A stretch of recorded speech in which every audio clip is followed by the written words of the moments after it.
bird so lifelike it looked as though it could fly, a purse made of deer hide and sinew that was her mother's, and in which she kept colored stones found along the lake, a water cup shaped from a piece of solid oak and from which she drank, a painted turtle that walked slowly from the man's hands as he unfolded them, and which she kept for the summer as a pet, then released down by the lake in the autumn.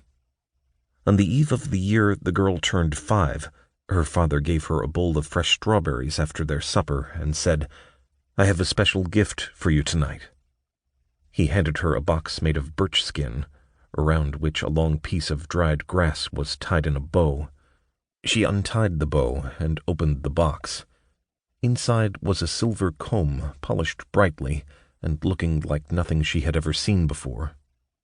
She stared at the comb for a long time, until the man broke the silence. "This was your mother's," he said. "I have been waiting to give it to you. When I watched you fighting with your hair down on the lake shore, I thought, this is the year." She reached into the box, took out the comb, and held it as she would a thing delicate and to be revered. "I love it," she said quietly, closed her hand around the comb, then climbed into her father's arms and hugged him. The girl had heard the voice of the man in her ear for as long as she could remember, so she never wondered if there was someone else who might have once spoken to her as well. But when she was old enough to walk beyond the house and into the woods or down to the lake, she began to notice something about the animals. There were 2 foxes darting in and out of the downed log den with their skulk of pups. 2 loons escorted the baby loon across the deep middle of the lake every summer. And when she saw does grazing in spring in a small meadow at the base of the mountain, there were the fawns right by their sides. So after the girl had practiced running the comb through her hair, and the man tucked her into bed and kissed her good night, she looked up at him and asked, "Why are you alone?" The man knelt down at her bedside. "I'm not alone," he said. "I have you." "I know," said the girl. "I mean, where did my mother go? Everywhere around me there are things you tell me were once hers, but she's not here." "She's here," he said, "in what we remember of her." "But I don't remember her," she said. "What happened to her?"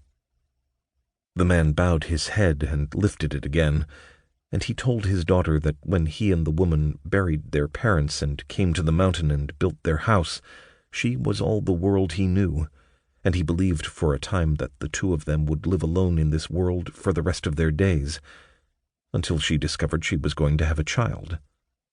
"Me," said the girl. "You," said the man. "But when the time came, she had to struggle a great deal to bring you into the world, and after that struggle, the only thing she could do was nurse you and rest. She was strong enough to live through the summer and into the fall to give you what milk and nourishment she had to give. But in time I knew she would leave us for that place where the struggle to bear a child had taken her, and neither you nor I could follow. And one evening before the hunter's moon she went to sleep and didn't wake." The man turned away to look into the dark for a moment, then turned back to his daughter. She sat up and reached out from underneath the blanket and took his hand in hers. "It's all right," she said. "I understand." He smiled and said, "You're a wise girl, but there's still much you can't understand, so much you shouldn't have to. Not yet." "Like what?" she asked. "Well, like how even after all these years in which I've had you to think about every minute of every day, I still think of her. I still miss her and wish she were here." The girl lay back down on the pillow. "Will I miss you one day?" she asked. "One day," the man said. The girl was quiet then, and the man thought she might have fallen asleep, but she asked again into the dark, "Are you sad that you have me instead?" "Oh no, not for a moment," the man answered in a voice too loud for the room, and held the girl's hand tighter. "Not for one moment. You see, you are the joy I have beyond any sadness or wish that remains for what once was."